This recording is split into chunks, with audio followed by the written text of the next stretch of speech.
Bismillahirrahmanirrahim. Dear student teachers, Assalamu alaikum. I am Rashid Salim with lecture number 28. In lecture number 28, we are going to learn how to make and give simple presentations. And I think I do not need to emphasize the importance of making presentations because I know that as teachers, sometimes you ask your students to make presentations. Maybe in schools it's not very common, but once your students get to the universities, they require to make presentations. And as teachers, of course, you have to present your material in the class, so maybe in an informal setting, but sometimes you have to be formal. Presenting the content in English is not difficult, but it is an art and it comes with practice. Today we'll look at a general guideline and we'll see what kind of expressions and language structures you can use in order to make effective presentations. But first, let's have a quick look at what we did in lecture number 27. In lecture 27, we learned how to identify and analyze an argumentative essay. So we learned how to differentiate between an argumentative essay and a descriptive essay, an expository essay, and a narrative essay. And we analyzed it for various elements that an argumentative essay has. We also learned to differentiate between a debatable and a non-debatable statement. And then we learned how to organize our ideas. Because you see, in order to convince or persuade others, it's very important that first we organize our content. Then we learned various language expressions in order to support or refute others' ideas or others' opinions. And finally, we learned the pattern of 5-paragraph argumentative essay, and you were also given a practice situation in which you were required to write a 5-paragraph argumentative essay.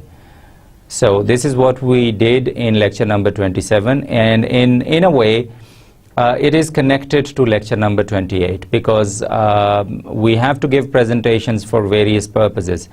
And one of the purposes is to inform, but one common purpose is to persuade people to take certain action or to agree with you. For example, if you are an environmentalist and you give presentation on global warming, probably your purpose is to convince the people, to persuade the people to take certain actions to address global warming.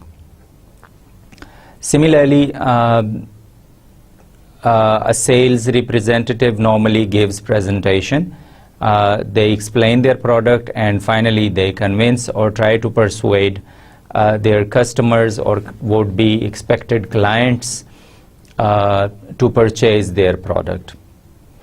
As teachers, you often have to convince your students to adopt certain strategy or a particular technique, exam technique for example, in order to perform better. So it's not merely to inform or instruct. Presentation skills can also be for persuading people. And therefore whatever you learned in lecture number 26 and lecture number 27 is going to help you in lecture number 28. Let's first look at the objectives of today's lecture. In lecture 28, we are going to learn presentation skills, but there are lots of steps involved in it. You will learn how to plan a simple presentation. So planning stage is really important for making an effective presentation. You are going to learn how to research and prepare the content for your presentation. You'll also learn how to organize your content in the most effective way. You will learn some tips and techniques for making oral presentations, for delivering oral presentations, and finally you will also learn how to use visual aids effectively. So if you be attentive, pay attention, and be careful, you would be able to achieve all these objectives after completing this lecture. Okay, now let me start with some warm-up questions. My first question is, have you ever given a presentation? I think all of you had to give some sort of presentation in your life. Sometimes you have to give presentation in order to get a job. In some private sector schools, you are asked to give a presentation and only afterwards you are selected. So if your answer to the first question is yes, what was your presentation about? And the next question is, what was the last presentation you attended? And what was it about? If you can't recall, maybe you can think of any seminar or any conference that you attended recently, and you will be able to jog your memory, and you will remember when you attended the last presentation. And finally, what was your impression about the last presentation that you attended? Did you think it was effective? Did it impress you at all? Or do you think it was boring? Or do you think it was informative or not informative at all? It was irrelevant? So what was your impression about those presentations? Because you see, once you start thinking about the presentations that you made yourself or presentations that you have attended recently, you will start thinking about tips and techniques that make presentations effective. In fact, most of the times if we just be attentive and if we use our common sense, we can improve things. For presentations, basically two things are important. One is what you are going to say, and second is how you are going to say. As far as what you are going to say is concerned, I think most of the times you can research, you can find the content, but as language learners, sometimes we struggle to convey or find the best way to communicate. So how to say it is really important, as well as what to say. Okay, now let's start with the planning stage.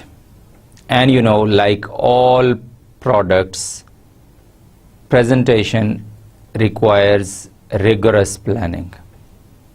In fact, if I say that the thing that makes your presentation good or bad is planning. If you have thoroughly planned it, you will make a well-organized and effective presentation.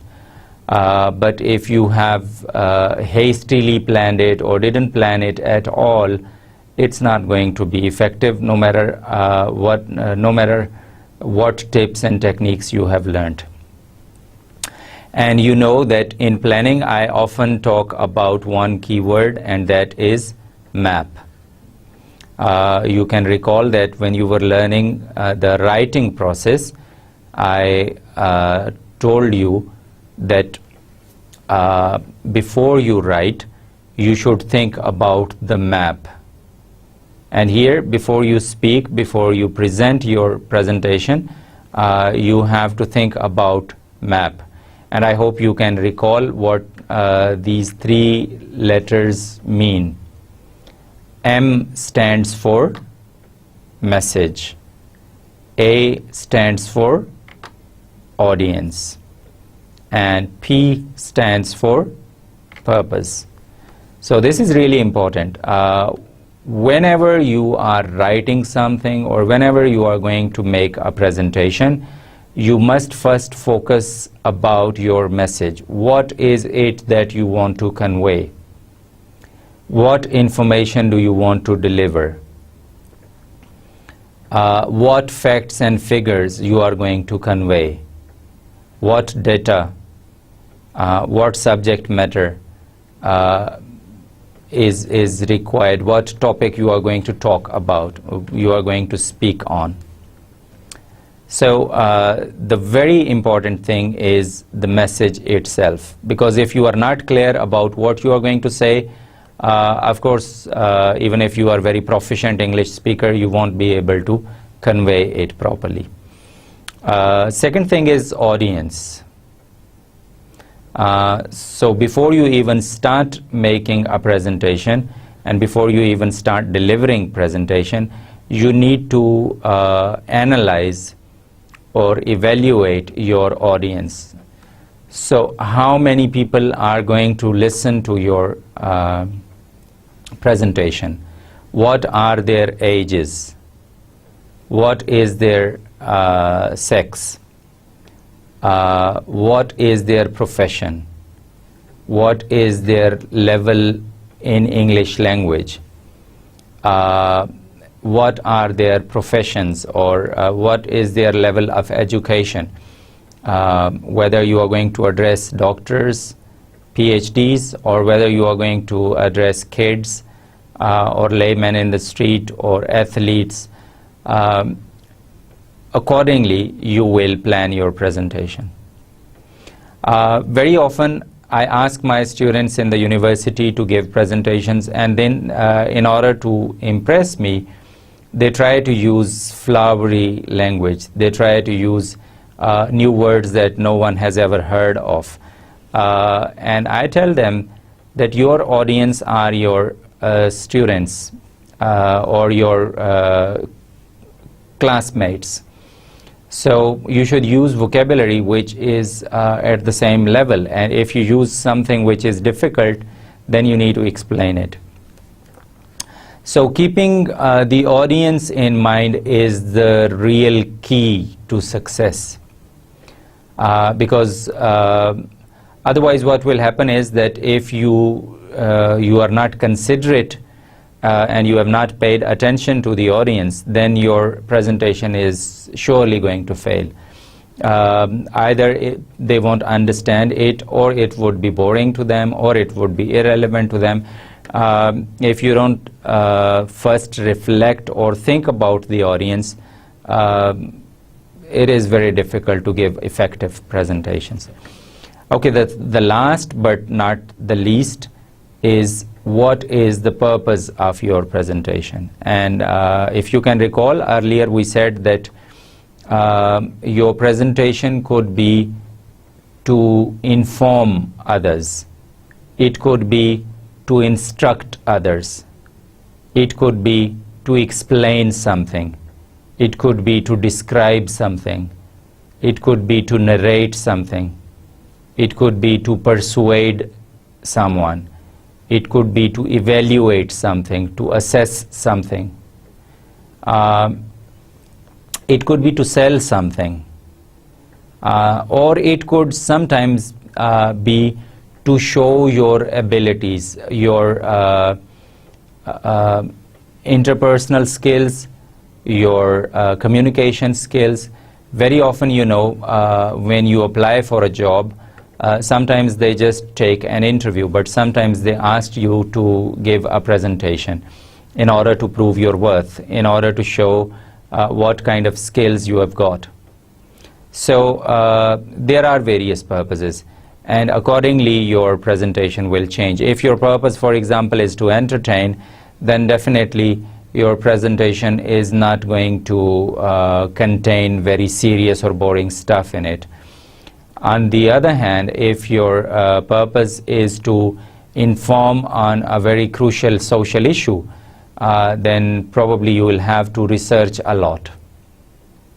So the important thing is that before you even start your presentation, you think about the map of your presentation. That is, what is the message, who are the audience, and what's your purpose of delivering.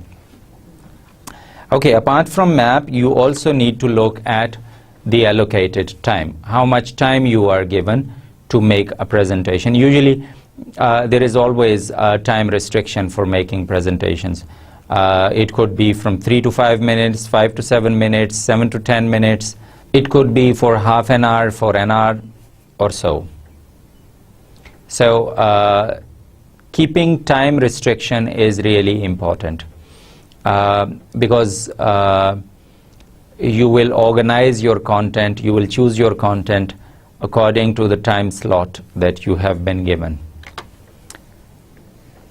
Then you need to look at the available tools, whether you will have an overhead projector, whether you will have a multimedia available, whether you will have speakers, a microphone available or not,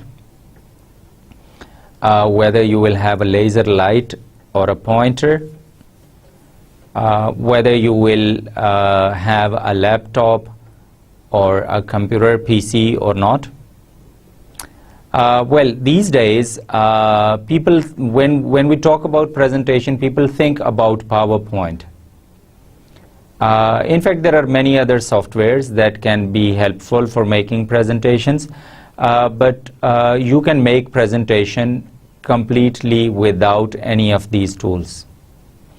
Or maybe you can use the traditional tools in order to make presentation. You can use a whiteboard and a marker, you can use a flip chart, or you can use a chalk and a blackboard, or you don't have any tool at all.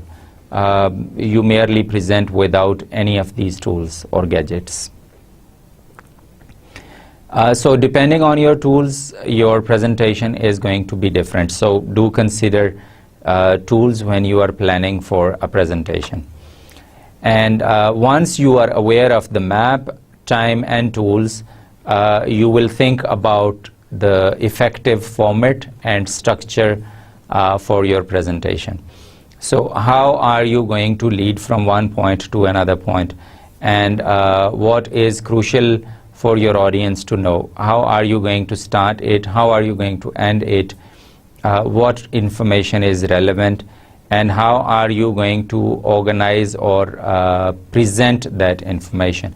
There are various structures that you can follow, but we'll talk about some of these. For example, one popular structure of presentations is a three-step process. And this three-step process is really very simple, but it is really very effective.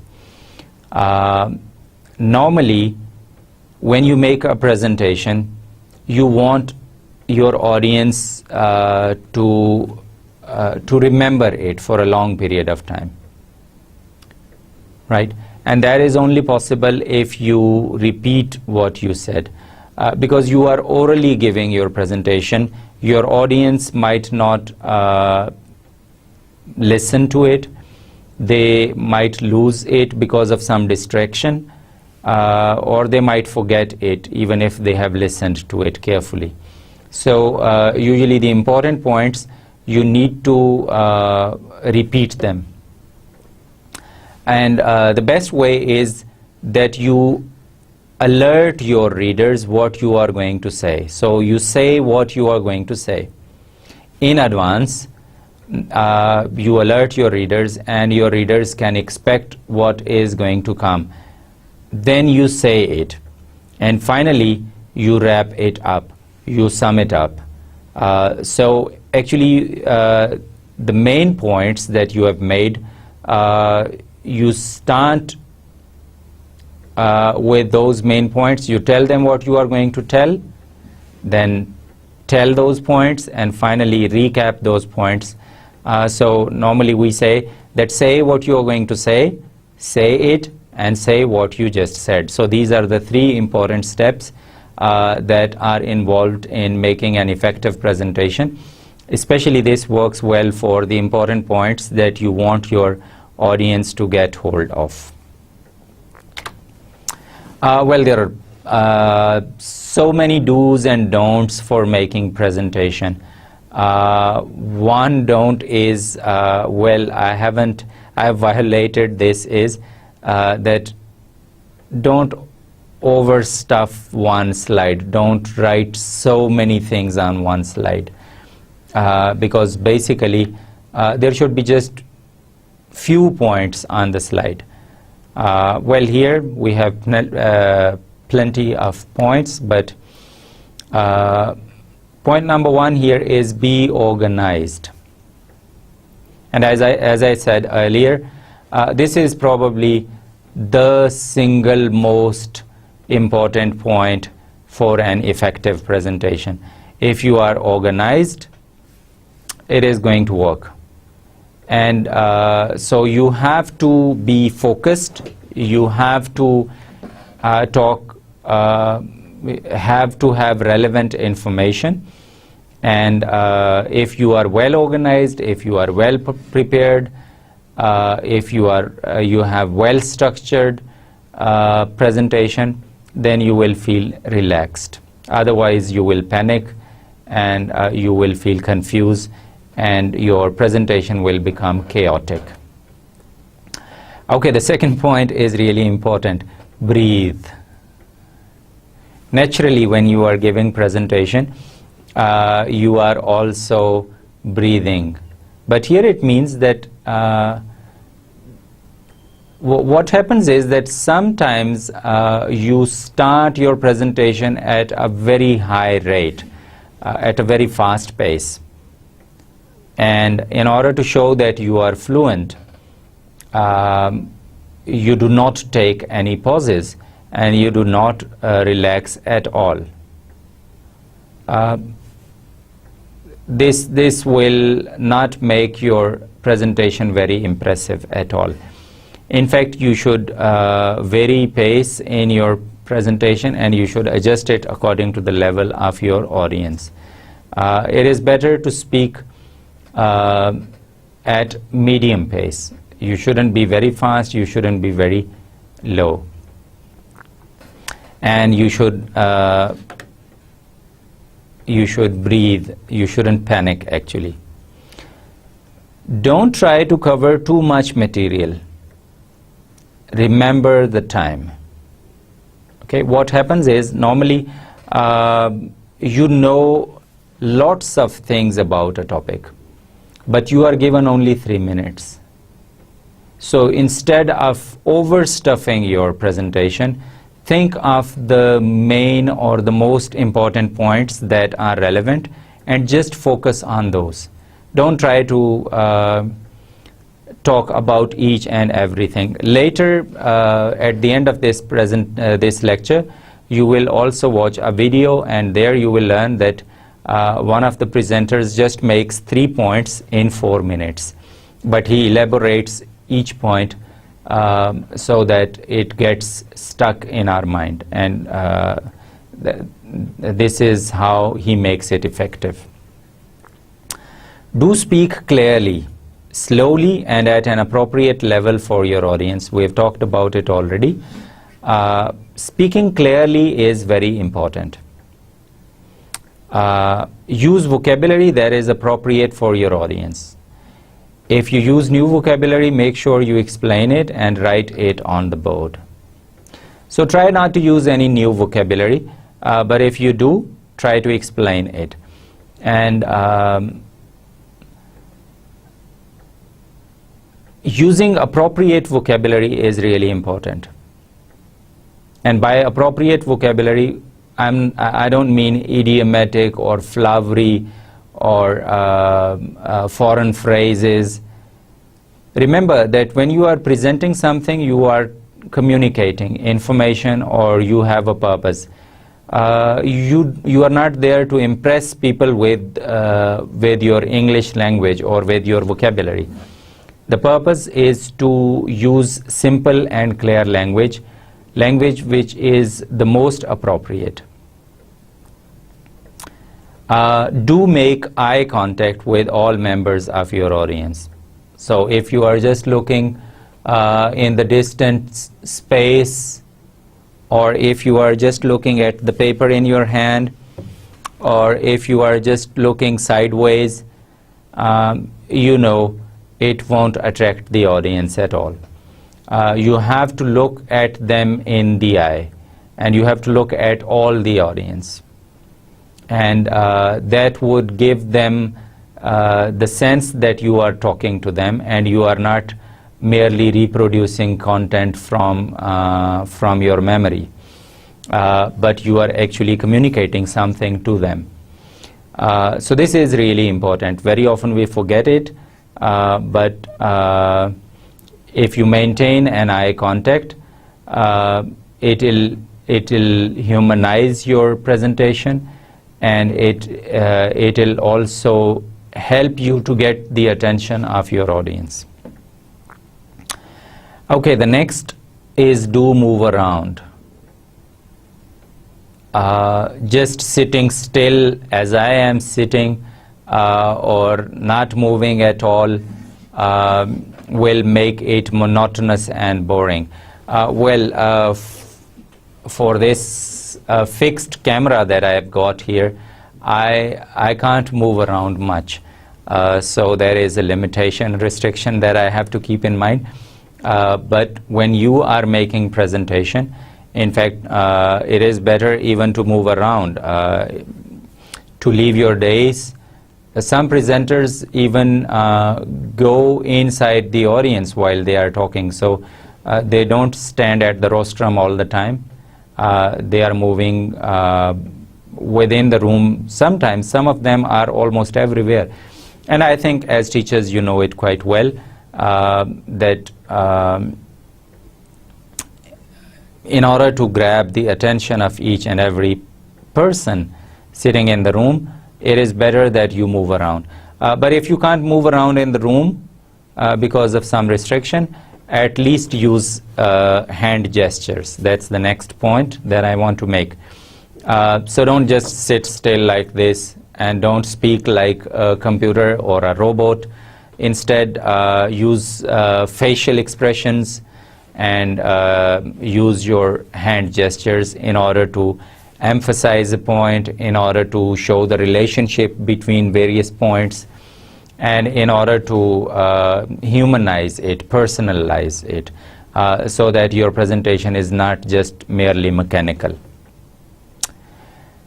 Do allow the audience to ask questions at the end of your presentation. Well, it is not important to let your audience ask questions only at the end of your presentation, but it is important that you let them ask questions. In fact, at the beginning of your presentation, you should let your audience know how they can ask questions, whether you are taking questions or not, and if yes, how they are supposed to ask questions. Normally, the best time is that once you have finished with the contents of your presentation, you can have 2, 3, 4, 5, 10 minutes for question-answer session. But some presenters, they say that stop me then and there. If a question pops up, in your mind, just stop me then and there and ask a question. Although it works with some people, but personally I prefer if you allow your audience to ask questions at the end of your presentation. Okay, the next point is don't read your presentation. Now, this is something that we very often do and we forget. What we do is that we have written a long passage on the slide, or we are simply reading out the bullets that we have written without explaining anything. But this is like making fun of the intelligence of the people. The people can read them out themselves. So if you have written the bullets, usually it is good to give your contents in the form of bullets, because reading lengthy paragraphs is not easy. But if you have to give paragraphs or quotations, it is better that you leave it to your audience to read it on their own. As language teachers, sometimes if you want your students to learn pronunciation or you want to give model reading, that is something separate. But normally you don't read out the contents of your slides from A to Z. Normally what you do is you pick up the important points and you explain it in your own words. That is how you should make a presentation.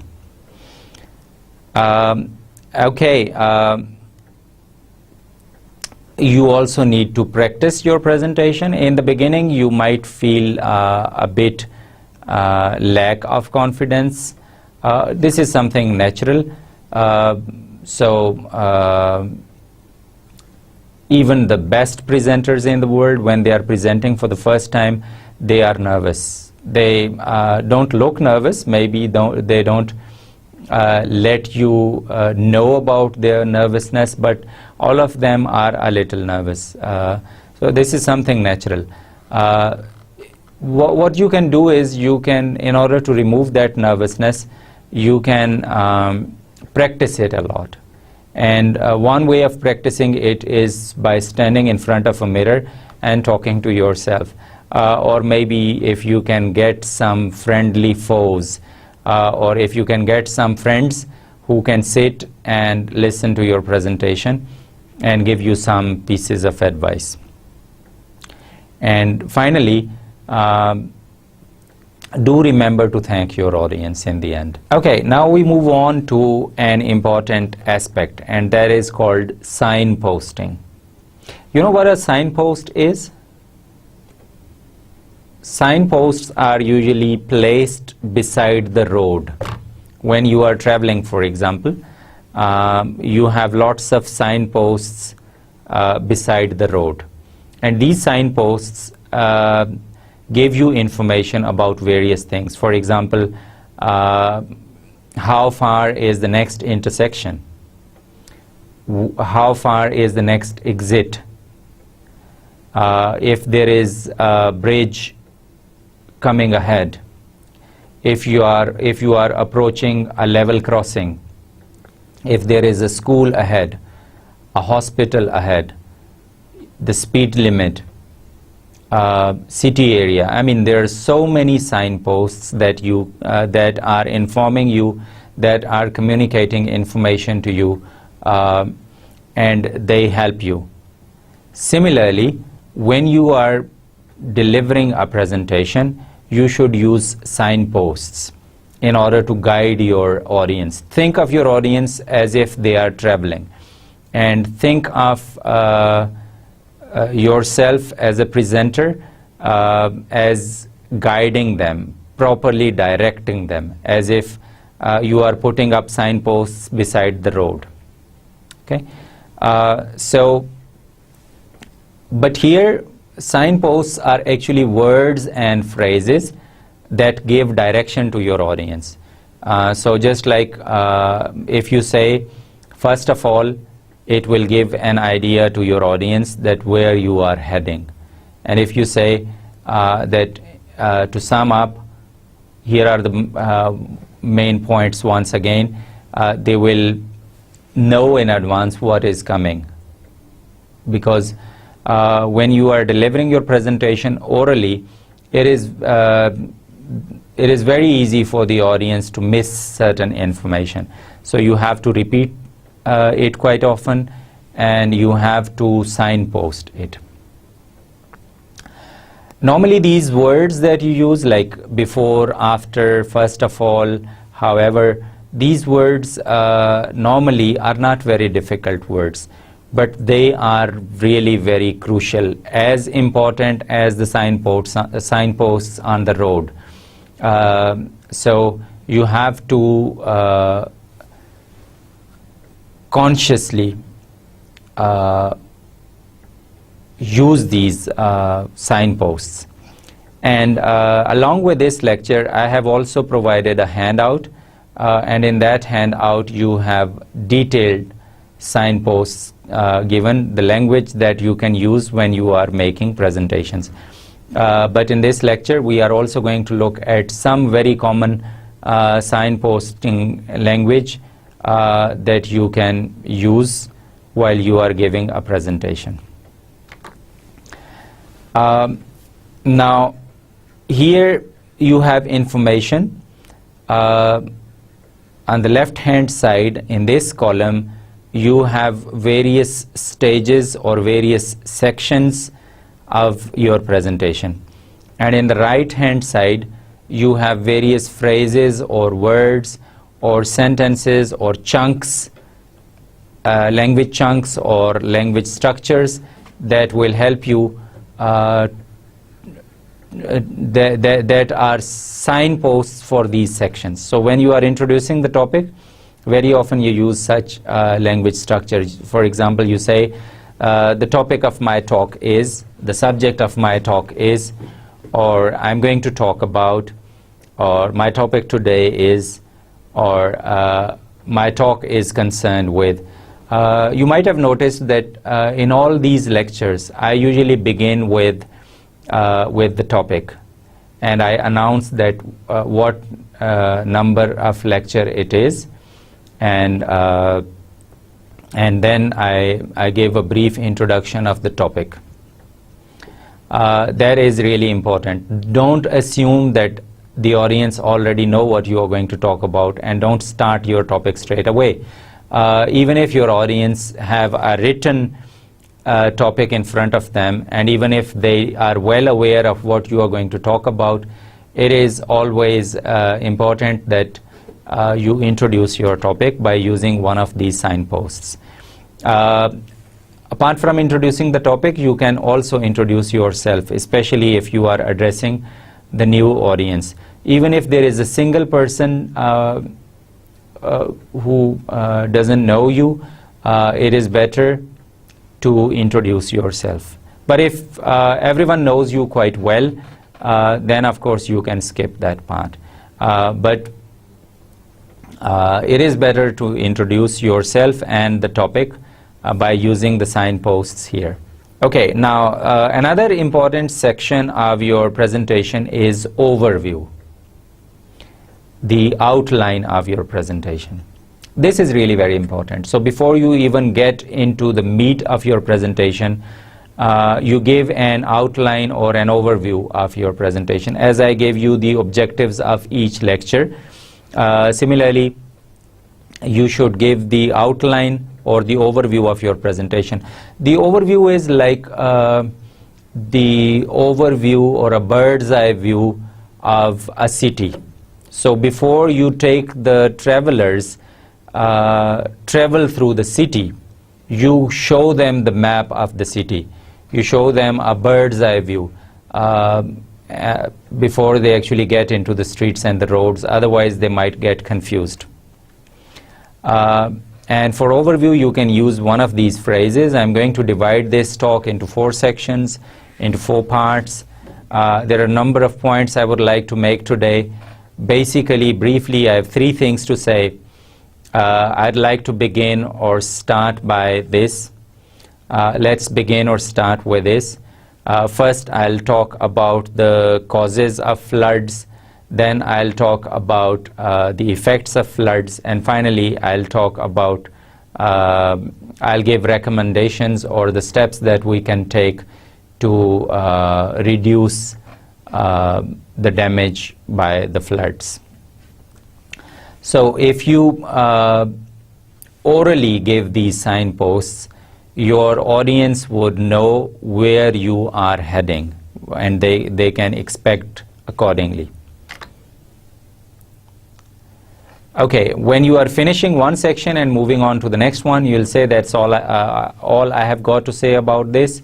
We have looked at the causes, now we move on to, and like this. So when you are starting a new section, you can say moving on now to a new section, or turning to new section. Let's now talk about something. The next point I want to make is, the next issue I want to talk about is, let's now focus on this.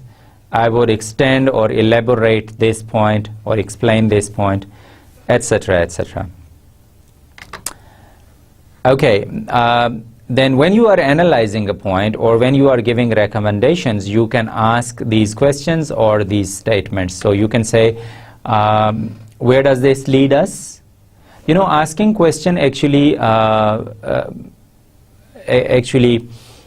connects you with your audience, and the audience, they suddenly become attentive because they know that you are directly addressing them. Otherwise, some of them would simply switch off, as our students often do. Where does that lead us? So when you ask them this question, it will give them something to reflect on, and they would pay attention to what you are saying. Let's consider this in more detail. This is a signpost. What does this mean for us, for our organization, for our community? Translated into real terms, sometimes you are giving facts and figures, and these facts and figures don't really make sense to your audience. So you often have to translate it into real terms. What do these facts and figures actually mean?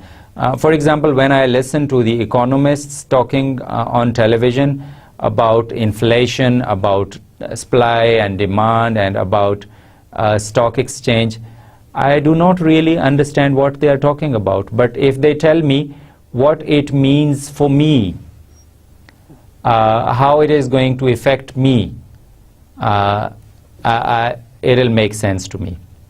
So sometimes if a topic is difficult, or if you are using abstract ideas or professional terms, it is always better that you relate these ideas with the personal experiences of your audience, and make a connection with your audience and tell them how it is going to affect them. Global warming, for example, if you don't tell them how it is going to affect them individually or as a community or as inhabitants of the planet Earth, it probably won't make sense to them. Then it is also important to give examples. And for giving examples, you can use one of these phrases. You can say, for example, a good example of this is, as an illustration, to give you an example, to illustrate this point, etc., etc. So these are some of the language signposts that you can use for giving examples. Very often you have to summarize and conclude what you just said. So it is important that you make notes and note down these signposts somewhere so that you can actually use them in your presentations in future. The commonest are to sum up, to summarize. Right, let's sum up, shall we? Let's summarize briefly what we have looked at. Okay, let me put it in other words. Let me remind about the main points. To conclude, in short, in a nutshell, to recap the main points once again, to remind you what I have covered in this talk. And here, this is really important. Unfortunately, I seem to have run out of time, so I'll conclude very briefly by saying that. So if you think that you are running out of time, you can use this sentence. I'd now like to recap. So these are some signposts that you can use for summarizing and concluding. Let's move on to the next slide. And very often you have to paraphrase, or you have to clarify what you just said. So you very often you say simply put, or in other words, or so what I was saying is, to put it more simply, to put it in another way, these are some of the common signposts. Okay, and finally, when you invite the audience to ask questions or to discuss it, you can say, all right, that's all I wanted to say. If you have any comments or questions, go ahead with them. Does anyone have any comments or questions? I'm happy to answer any queries or questions. Please feel free to ask any questions. If you would like me to elaborate any point, please ask. If something is not clear, just let me know. Would you like to ask any questions? Or sometimes you can simply use the phrase, any questions? But as I said earlier, it is important that you do include a question-answer session in the presentation, because that would engage your audience, that would make it interactive. Okay, now we move on to visual aids. Now, what do we mean by visual aids? When you are presenting, oral presentations are often accompanied by certain visual graphic organizers. So information is conveyed through pictures, through maps, through charts, illustrations, paintings, video clips, etc., etc. These are all visual aids, and they say that a picture is worth 1,000 words. So sometimes you see, instead of delivering an hour's lecture, you can just show a picture, and that would be more effective. And secondly, in order to make your presentation effective, you need to employ all senses of your audience, not merely their sense of hearing. Sometimes you want to address their sense of sight. So visual aids are important. We use visual aids to support your content, right? So sometimes you accompany your content with these visual aids, and these further complement your content. You also use it to explain a complex relationship between two ideas. For example, whether these two ideas, if you present it in the form of a tree diagram, how one situation or one point leads to further points. Or you can make a comparison, you can show it how one idea is related to another idea, how these ideas are connected with each other. So there could be a tree diagram, there could be a graph, etc., etc. Well, sometimes you use visual aids in order to engage your audience, in order to capture the attention of your audience. And for this, you can use certain, sometimes varying colors, and sometimes you give them time to reflect or time to think by giving them certain visual aids. Very often when you are explaining something philosophical, something abstract, and it is difficult to make sense of it, you can either describe the idea to create a mental picture, but you can also find a suitable image to help your audience understand that abstract idea. So visual aids are used for various purposes, but remember not to overuse the visual aids, because in that case you will create a visual clutter. So on one slide, for example, it is okay to have just 1 or 2 images. But if you put so many things on one slide and they are not organized, they are or if the image is not big enough, the audience can't have a look at it. If it is not clear enough, it's not useful. It should be aesthetically pleasing as well. Well, then avoid distractions also. Sometimes what people do is that in order to, they simply add pictures that are simply irrelevant, or they distract the audience. In that case, you better not use the images at all. So visual aids should enhance your presentation. If it doesn't, better leave it alone and just make presentation without the visual aids. Okay, now I've got 2 tasks for you. Task number 1 is that you are going to watch this video and you are going to note 3 killer presentation tips that Anthony Miller gives. While you are watching this presentation, you also note that how effectively he gives these 3 killer presentations and what kind of signposts he uses. But basically, once you have watched it, I'm going to ask you the 3 killer presentation tips that Anthony Miller gives. So, are you ready? Okay, here I'm going to play the video for you. Hi everybody, Anthony Miller here, and today I wanted to talk to you a little bit about presentation skills. A lot of our clients have to make tons of presentations to lots of different types of audiences, and in my career I've had the privilege of speaking in front of thousands of people from all across the world, and I've learned some really valuable lessons that hopefully can help you in your speaking to your target audiences. And so today I wanted to share 3 killer tips with you that I think are really going to help you to improve your speaking skills very, very quickly. The first thing that I want to talk to you about is make sure you understand what your message is. The way I think about this is if you asked everybody in your audience, whether that's an audience of 3 or an audience of 30 or 300, if you asked them on their way out of the presentation, hey, what was that presentation about in 1 sentence?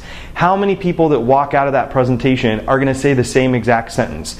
You have to make it something that's sticky, something that people can really remember so they can recall the information when you're done. So the first of the 3 killer presentation tips I've got for you is make it memorable. What's the message you want to deliver in your presentation, and make sure that you deliver that clearly and succinctly, whether that's a 3-minute presentation or whether it's an hour-long presentation. What's the point that you want to get across? Very, very important. The second really important thing that I wanted to talk to you about today, the second killer presentation tip, is that when it comes to your PowerPoint slides. You notice today I'm not using any slides, no screenshots. When it comes to PowerPoint, here's the question that I want you to ask yourself. How does the slide that I want to use enhance the presentation? If it doesn't enhance the presentation, then don't use it. PowerPoint is not a tool for you to remember what it is that you want to say. If it says the exact same stuff behind you that you're saying, then there's no reason to have PowerPoint. A lot of times, a lot of my presentations just have pictures, or maybe it's a picture with only a couple of words on it. It's a visual aid. It is not something to be used as an outline. So every time you use a slide, make sure you're asking yourself, how does this enhance the presentation for my audience? And if it doesn't, don't use it. What that means is that you can't write your presentation in PowerPoint. First, you write your presentation, then you say, how could I use PowerPoint or Keynote to enhance this presentation? Then you create your slide deck. So the first point that we had in killer presentation skills was make sure that your point was memorable and clear. The second point was make sure that any slide you use enhance your presentation. And the third point, and this is one of my favorite points, is tell stories. A lot of people will say, well, if I'm giving business presentations, should I really be telling stories? Look, how we learn as a society is through stories. When you watch the news, it's news stories. Even when we watch sports, the commentators are telling us the story of the game, the story about the players, or how the game is unfolding. We're constantly telling stories. You go to movies, it's stories. You watch TV, it's stories. You sit down with your friends, it's stories. In fact, the only reason we tell stories to our friends, there's 2 primary reasons. One is rapport building. The second reason is for sharing information. And so we convey information and lessons that we've learned through the use of stories. And the reason that stories are so powerful is because when you tell somebody a story, they get the picture in their head. So if I tell you, do not get the image of a pink elephant standing on one leg, talking on a cell phone on top of a circus tent. If I tell you not to get that picture in your head, you've got that picture in your head. You can't help but have that picture in your head. And the cool thing is, that's your image. When you tell a story to your audience, they see your story in their head and they own it. It's relatable to them. They can understand it. Plus, they can recall that information. So if one, you've got a really clear, concise message that people can understand and remember, and two, if you've got a PowerPoint slide deck or Keynote slide deck that's really simple and enhances your message, and if three, if you're telling stories, those three things combined are going to dramatically increase the impact and the how memorable your presentation is. Now I know I've only got a few minutes here to cover what I think are some of the most important points, and so obviously there's a ton of stuff that I've left out here. What I'd love for you guys to do, go ahead and leave us some comments, whether it's on our Facebook page, whether it's below this video on the social share icons, or just in the blog itself. Leave us some comments. Let us know what you think of our tips, but also please tell us what you think some of the most critical tips are that you've got for people when you're delivering your presentations. Again, this is Anthony, Managing Director at Digital Aptitude, and we'll look forward to seeing you on our next blog post. Okay, great. I hope that you have understood Anthony Miller very well, and you have also noted down the 3 killer presentation tips. So what are those 3 presentation tips that Anthony Miller has given? You're right. One of them is he says that make sure your message is memorable and clear. Now, I don't want you to note it down word for word. Maybe you wrote the same point in different words. In that case, it's okay. So as long as you have made this point, it's okay, even if you have used a different word, a different wording. Okay. Number 2 is to make sure the slides you use enhance your presentation. And number 3 is tell stories. Great. I hope that you got all these 3 killer presentation tips very well. And you also probably noticed that he has repeated these 3 points throughout his presentation. And that was in order to make it more memorable, in order to clarify it. So this is exactly what you should do. Instead of talking about so many things in a short presentation, what he did is that he just talked about 3 points and he elaborated it. He explained it in 4 minutes, more than 4 minutes, I believe. Okay, great. Now we move on to peer evaluation. Very often when you make presentation, it is evaluated by someone. Sometimes it is evaluated by the teachers, but most of the times it is evaluated by your own colleagues, by your own class fellows. So here you have a peer evaluation chart. I have provided this one as a handout also. So here there are some indicators, and next to each indicator you have a range of numbers. For the best performance you can give 5 marks. For the worst performance you can give 1. If the presenter spoke clearly, you can choose 1, 2, 3, 4 or 5, the rating accordingly. So when you give presentations to your students in the class, it is better that you give them a peer evaluation chart and tell them to evaluate each other's presentation by using this chart. Okay, we move on to task 2 now. And in task 2 you are going to watch another video and you are going to evaluate Kathy Nelson's presentation in the light of peer evaluation chart. The peer evaluation chart that you have looked at earlier, you can download it from the handout section. Once you have downloaded it, you read it, go through it, and finally you watch Kathy Nelson's video clip and then evaluate it. And remember, this presentation is also about good and bad presentation, so you can note down important points that will help you prepare your own effective presentations. Okay, are you ready for the video clip now? Okay, I'm going to play it. The worst presentation to me is the kind where the presenter asks you to simply sit and get. Now, I know that we have to sit through those kinds of presentations on a frequent basis, especially if you're in grad classes or if you are at a conference. Not every presentation is going to be an interactive hands-on presentation. A lot of them are going to be sit and get, but those are the ones that I do not like as much. So I'm going to tell you how I would improve those kinds of presentations if that's what I had to do. Thought-provoking content. If the content is not interesting, I'm not going to be very engaged. I don't want to be bored. I want to be interested. I want to be engaged. I love presentations where they tell a story first, but I also like to laugh. I like presentations where the presenter makes me laugh, either at him or at myself. You know, it kind of puts us all at ease, puts us all on the same page, makes us feel like we have something in common. So I think, you know, making me laugh is another way to keep me from being bored during a sit and get presentation. Use a nice mixture of videos and still pictures. Pictures that are comparisons or analogies. I like for presenters to use good examples. When I'm thinking that, I'm like, okay, let's say you're talking about a project that you did in your classroom. Well, I don't want to read a slide with a bunch of bullets about what you did. I would rather see the kids work. Actually show me what your kids were able to do because of your project or lesson plan that you did, because a lot of times that makes me start thinking of ways that I can use the same content in my teaching context. So I like to see videos of them working, videos that they've made, pictures that they've made, poems that they've made, all because of your lesson plans and your teaching or instruction. I also like to be involved. I like for the presenter to interact with the audience and say, raise your hand if this applies to you.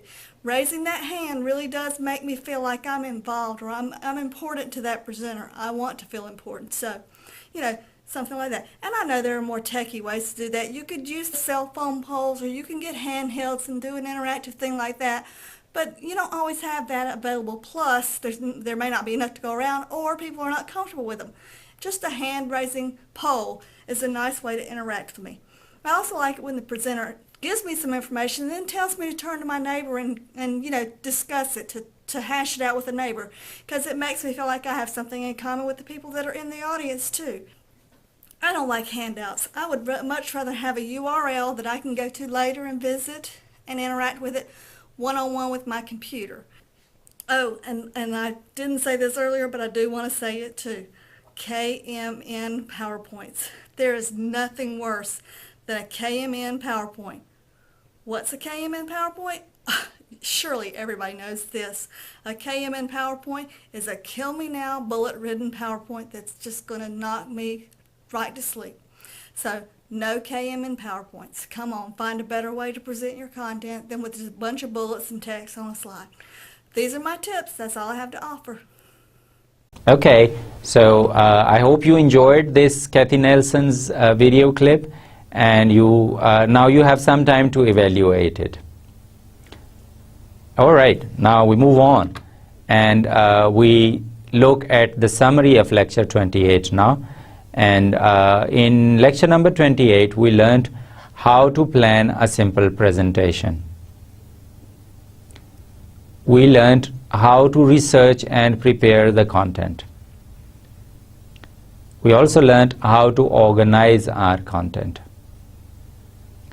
We learned tips and techniques for delivering presentations effectively. And finally, we also learned how to use visual aids effectively. So that's all for today, for lecture number 28. Hope to see you again soon. Thank you very much.